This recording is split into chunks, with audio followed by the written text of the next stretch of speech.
ကျွန်တော်တို့ဖန်စီစစ်ဌာနချုပ်လိုက်တိမ်မီရဲ့အချိန်မှာရန်သူရဲ့မိသားစုတွေကလေးတွေမျိုးသမီးတွေပါလာတယ်ကျွန်တော်တို့သူတို့အချုပ်ထဲမှာမထည့်ထားဘူးသူတို့ရဲ့နေရာနဲ့ထိမ့်သိမ်းထားခဲ့တယ်ပြီးမှဒီအမျိုးသမီးတွေရဲ့ကာကြီးအိမ်ကြီးလုံခြုံရေးတွေကအစပေါ်လေသူတို့ကသူတို့အစင်းစင်းအုပ်ချုပ်ကျွန်တော်တို့မှလည်းစစ်ဖြစ်ပြီးမှစားစရာလည်းတိတ်များစားရှိတာမဟုတ်ဘူးမြပြီးမှစားပေါ့ကျွန်တော်တို့ရဲဘော်တွေစားတယ်လို့စားပေါ့အဲ့လိုမျိုးသူ့ရဲ့ကလေးတွေကိုဆိုရင်နည်းနည်းပြေးလောကစားဖို့တဲ့နေရာတွေကအစရန်သူရဲ့ကလေးတော့ကျွန်တော်တို့ ਨੇ အတေလေးတတ်ထားတဲ့ရန်သူရဲ့ကလေးတွေတော့ကျွန်တော်တို့ဒါမျိုးထားတယ်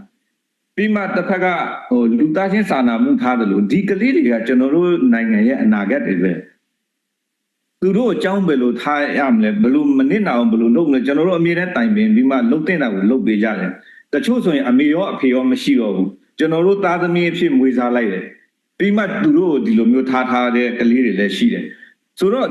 ဒီစစ်ပွဲမှာသူ့ရဲ့စစ်သားတွေတည်တော်လို့စာသင်ကျောင်းကိုလက်တုံ့ပြန်တယ်ဆိုတော့ဒီလူတွေရဲ့နိုင်ငံချစ်စိတ်ဆိုတဲ့ဟာကဘာလဲဆိုတာကျွန်တော်နားမလည်တော့ဒီကလေးတွေနဲ့ပဲကျွန်တော်တို့တိုင်းပြည်အနာဂတ်ကဖြစ်လာမှာလေဆိုတော့ဒီစစ်သားချင်းစစ်တိုက်လို့သူရှုံးတော့တာကိုဒီစာသင်ကျောင်းကိုဘုံကျဲတယ်ဆိုတော့သူ့ရဲ့စိတ်ဓာတ်နဲ့အတွေးခေါ်လုံရက်ကဘာလဲဆိုတာကျွန်တော်လည်းမစင်စားတတ်တော့